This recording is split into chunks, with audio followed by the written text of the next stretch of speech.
Title: The Glacier Refuge. Narrated: Rachel Turner didn't believe in second chances.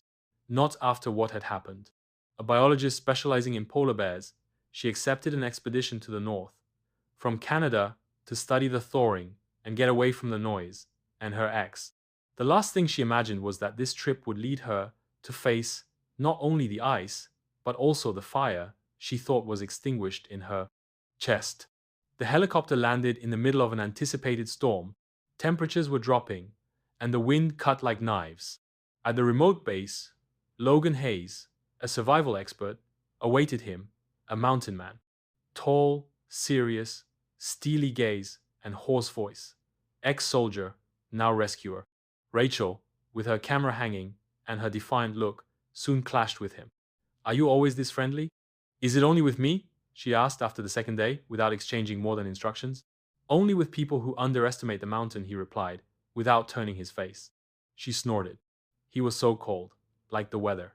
But he was also efficient, strong, and mysteriously protective. Although she didn't want to, Rachel watched him more than she should. Everything changed the night.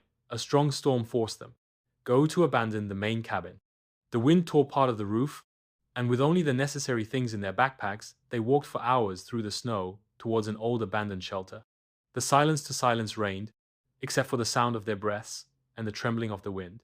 They lit a small portable stove. Logan offered her his coat, without saying a word. Rachel, exhausted, looked at him. "Why are you here? You could be anywhere." He took a few seconds.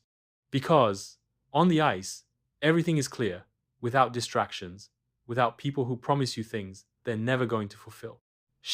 He understood instantly. No need to say more. Pain has a universal language. That night, they shared warmth.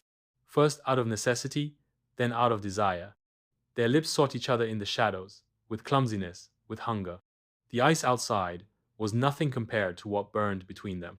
The next morning, everything was different. The shelter seemed warmer. The glances softer. The jokes, pa. They began to emerge, timidly, and the smiles too. But the mountain does not forgive. The next day, an avalanche trapped them. Without radio, without signal, without exit. They spent 3 days at Lee, not knowing if anyone would look for them. Only them. Only their story. "I don't want to die without having lived something real," Rachel whispered, with tears frozen on her eyelashes. Logan hugged her, and that night, they made it theirs, as if it were the last. On the fourth day, the rescue team appeared. They found them asleep, embracing like two souls that finally found peace.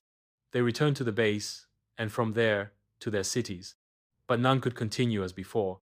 2 months later, Rachel gave a talk about the thaw at a Chicago museum. At the end, among the audience, was he. "There is no glac, Yare circa, but there is something that still hasn't melted," Logan said, with the warmest smile in the world. She hugged him. She didn't need more signs. Because, sometimes, the true refuge is not in a wooden cabin, but in the heart of someone who decides to stay. End.